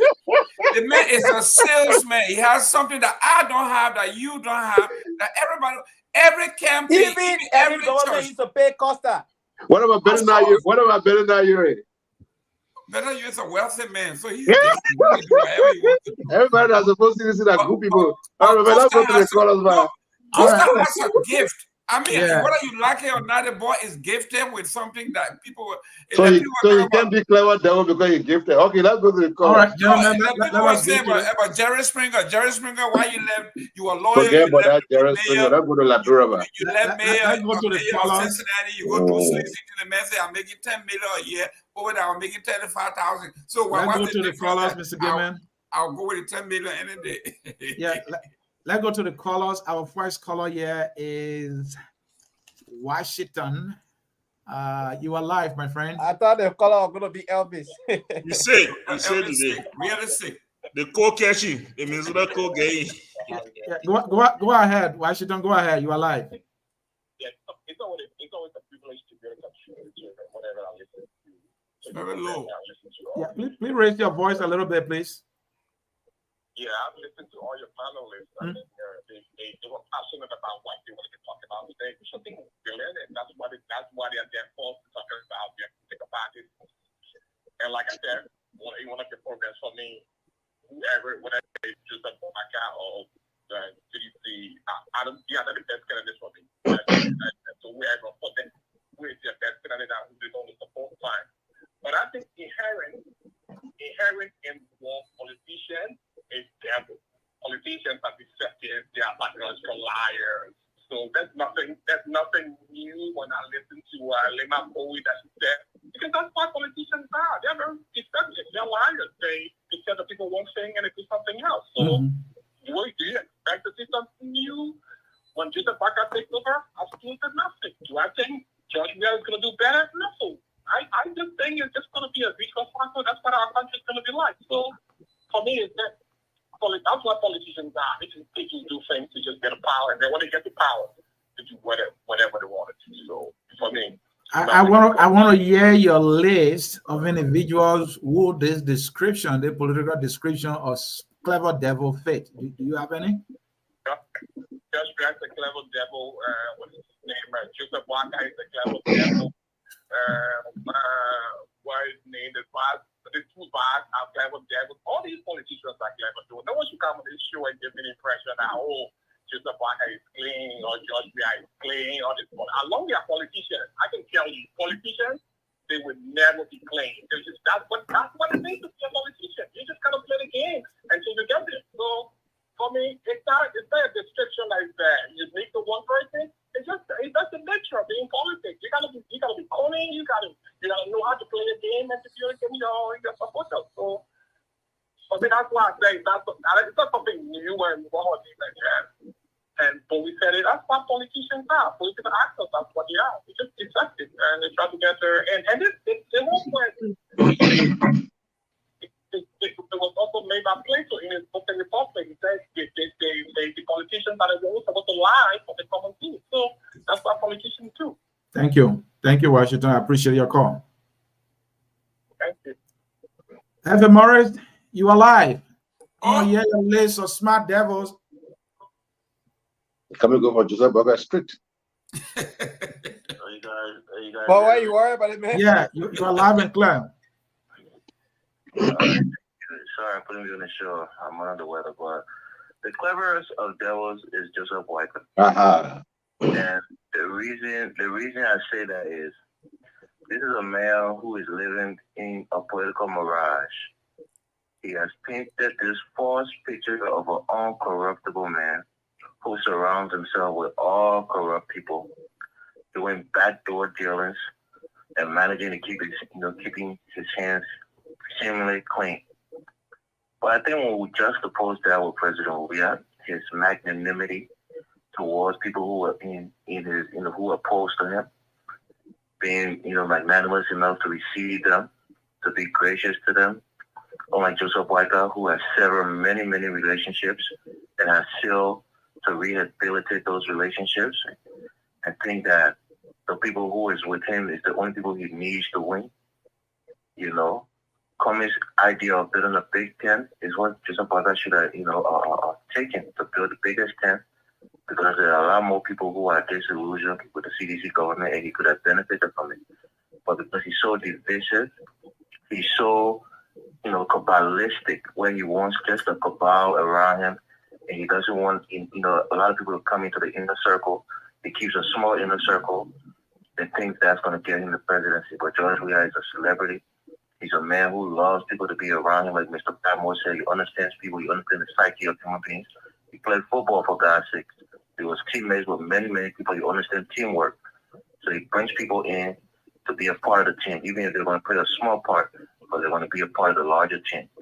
So I think, although we have, clever devils or quote-unquote political devils on all sides, but the selfish devils are the ones who will be left lonely at the end of the day. After these elections, Joseph Weicker, thank him for all his service that he did for our country, but he will be left alone with his nephew, Jacob Akoli, and his son. Those will be the only people surrounding him. All the other people will be looking for the political future elsewhere. So thank you for the show. I'm sorry I couldn't come on, but great discussion. And I think Mr. Dearman has been really on point today. His analysis Also, Mr. Kamara has done a decent job as well. Even though you're laughing all day, I know he gave laughing spiel. Whatever he ate today, you got a real great by the way. No, man. The man supporting GMB. But my man, we wish you well, man. Elvis. Yeah, Elvis, we wish you well. Oh, I think he hang up. All right, yeah, he left. Let me go to the line again. We have our man Livingston is here. Livingston, you are live. Livingston, not Spoon. Stone, thank you. Thank you, Mr. C. Great show today. I'm going to start with a clever devil, CPP and ANC. Number one, clever devil. They had a big entire suffering rally where they said some of their kids went missing. They lied on our driver. Then they turn around and said, George, government is corrupt. They're doing murdering. Drugs are coming in. Then you turn around and endorse them. They are clever devil, including Musa Blissy. Aaron Costa is a clever devil. The man just flip-flop everywhere. No integrity. Mr. Bentingham Senior, the man who sold the liberal passport, is one of the clever devil. The maker is George Weah. He doesn't keep promises. He joined to collaboration with other political party after he won. He forgot about those guys there. Go out, what is it, Tyler Perry, Tyler Wu, the guy from Bummy. Go out, from Maryland County. All the guys there, he just, after he won, he just forgot about those guys. And then, any opposition who want to endorse anything like Joria will do what he promised them to do. He will not do it. Look, Mr. Gamer, man, you're not a good propaganda, man. You can't convince 10 people to give you vote for Joria, my man. You're doing a terrible job, my man. You need to work on your game. So if your job is, you're not doing no good job. You can't even convince 10 people. I'm telling you. Mr. Livingston. Yeah. You said the CPP folks lie on the driver. That driver was actually arrested in Sierra Leone. So it is true that he made away with money. That was confirmed. He was arrested. So it wasn't confirmed. He didn't go to court and find guilty. Yeah. It wasn't confirmed. Have you gone to court and found guilty for doing that? No. But then yes, he is gone. It is impossible for the one man to make US dollars. You know? And so if I agree with you, then you should agree too that in as much as it has not been confirmed, you shouldn't say that he didn't do it. All right. Innocent until proven guilty. It's allegation until it's proven. All right.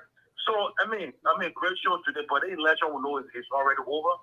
Joseph Walker will win this election. Poor. Now, like the endorsement are coming in, the newly elected from Buffalo senator will be endorsing tomorrow, and some CPP government group from Nima County and Monserrato have already joined the train. So we're not talking about those other CPP executives who can't even bring 2 or 3 people on the team. We don't worry about those guys. They can't move the needle. They just, like our Mariah call it, how many people they can bring on that table to win? So we don't need those guys, man. Like the Ure family, we already know that. They are scavengers. They just go from party to party. That's how it is. And then at the end of the day, the election, George will be a one-term president.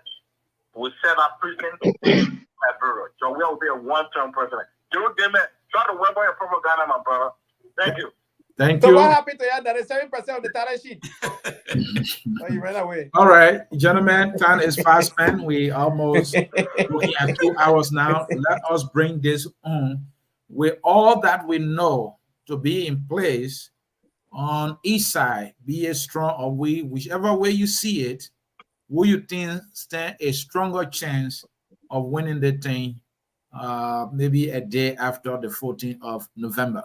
Let me just answer my own good because I know where the ANC stands. And it's go ahead. We already know.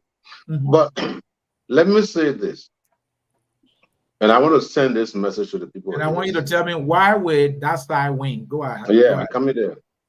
ANC, this thing is over for you. Whatever percentage you came up with, we say bravo. Thank you for a job well done. This anger, this anguish, about When a correction, ANC did not participate in the election. Man, the man closing. Don't interrupt, please. Lead that man, Anthony. Let me talk this in there. Go ahead. All this bitterness. Comey is a grown man. He might be small in stature, but he's a grown man. He took upon himself willingly to get into politics, the most toxic intellectual environment that anybody can jump into. We normally say, if you can't stand the heat, you should stay out of the kitchen. Oh, they did this to Comey. You guys have this grudge. This is a grudge that you guys may end up dying with, because we who support the Unity Party, we're not worried about your feelings. I always say this to you guys. Your decisions are driven by your feeling, by grudge and revenge. And what we can tell you is whether or not we win this election, we really don't care about that feeling. Joseph Boakai has been hurt. He was hurt by Fagon. He came back. Joseph Boakai opened his arm. He was hurt by Henry Costa. He came back. Joseph Boakai opened his arm. He was hurt by how you call him? The guy who recently. Frank Johnson. Frank Johnson came back. Joseph Boakai opened his arm. Jeremiah Kuhn. Joseph Boakai opened his arm. Wilmer Pay. Joseph Boakai opened his arm. The boy who just recently won in District 8 in Moscow County, Prince Toe. Joseph Boakai opened his arm. Only your own man, somebody insult that person, you'll get grudge for that person to the day you die. You'll keep your grudge. We don't care. If we win the election, Liberia stands. If we don't win the election, Liberia stands. But remember, what goes around will come around. We're watching you guys, and we will be ready for you guys in 2029. Now, this is what I would say to your question, Anthony. Joseph Boakai will win this election, in my opinion. It's always a two-way street, right? But Joseph Boakai will win this election, in my opinion, not only because I support Joseph Boakai. Now, we know that George Weah has a stronghold at this particular point in time that is almost not very shakeable. We already know that. So what we are doing now is we are soliciting our support in his stronghold to any level, whether that one extra vote, whether that two extra vote, whatever it is. That's what we're doing. We're also making sure to secure our vote and prevent him from inflating his numbers in his strong community. Now, but here's just where the caveat, here where the problem is. But Grand Bassa County and Bond County, where he has proven to actually be very strong, now we have sent more forces to those two counties. And the battle, the campaign that is going on in these two counties right now, they are very, very heavy. If we can close the gap in these two counties, or possibly win Bond County and let him win Bassa, this thing is a done deal. We're going to increase our win in Cape Mount, Bomi, and Lofa. We're also going to increase our win in Mosurado County, Nimba County, Bomi County, and Magibi County. Bam, it's over. Thank you. Aliyu Kamarada is a strong supporter of GMB. Anthony Gay, you're closing. Look, Mr. Kamara can be as dismissive as possible as he can. In Grand Bassa County, or recent, 12 candidates that did not win, some of whom that came second, third, fourth place in different districts, representatives, were all put on one banner and said they pledged their support to George Weah. So CDC is trying to sweep the entire Grand Bassa County, not even have 20% going to the Unity Party. The entire Southeast, those candidates who also won without being on the CDC ticket, also going CDC way. Then George Weah was very competitive across the nation, including Mosurado County. This proved our point that no one political party can defeat George Weah. With all the three missing boys, auditor missing, killed, all the different things. With the economy being bad, with the joblessness in the country, with everything that we have said for the past 5.5 years, going 6 years, George Weah performed the way he performed in the first round. That many other people who were on the fence now will say, you know what? Baka ain't even get the seat there. Look at how look at uncuff they behave to other people. They don't even have state power yet. They were in power 6 years ago. They are sounding very desperate, and they are acting as though they never learned Liberia before. Like Liberian people have forgotten that history for the past 12 years. Folks, I'm neutral, just like Mr. Cummings, but the truth have to be told. CDC have yesterday and day before yesterday, CDC were campaigning in 4 counties at the same time. 4 counties. Don't sit here and pretend as though you got the thing under control. You lied to us that you have 97% of the titleship in your possession, that you have won this election. You didn't even challenge NEC. And you want to come here and say you won this election? Or you're going to win this election? Listen, unfortunately, we are back to where we started from 2017. These people thought that they could win on their own. I'm glad the reality has set in. And we all will go back to the drawing board.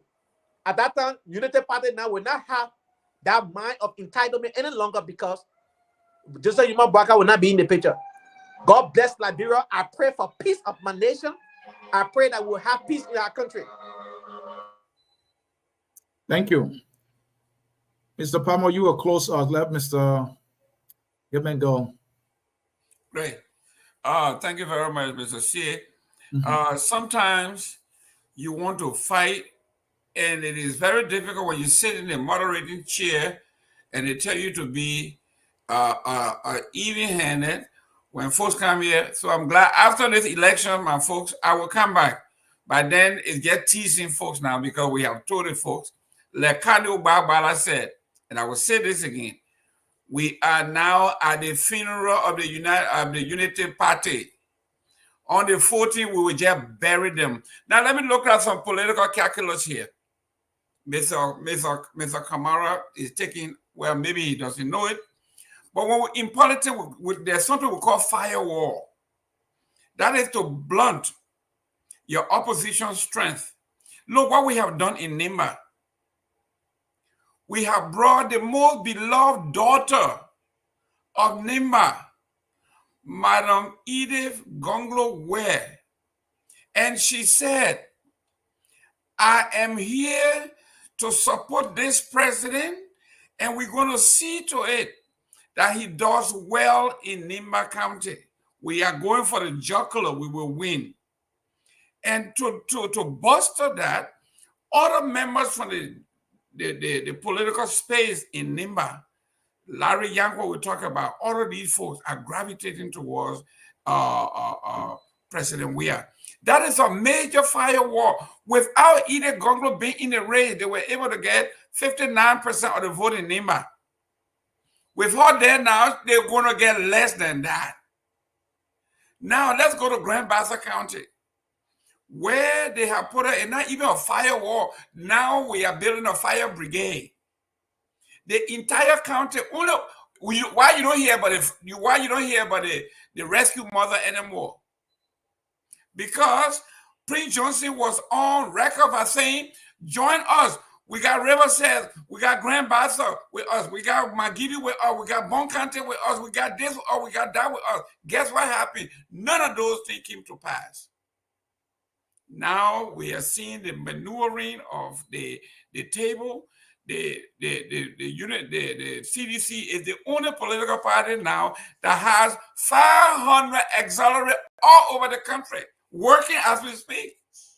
It's not just endorsement. They can endorse you all they want. If you don't get out the vote, if you don't get the people to the poll, you will lose. And we have the manpower, we have the logistics, and we have the resources. Thank you very much. Mr. Podmore, you're closing. Wow.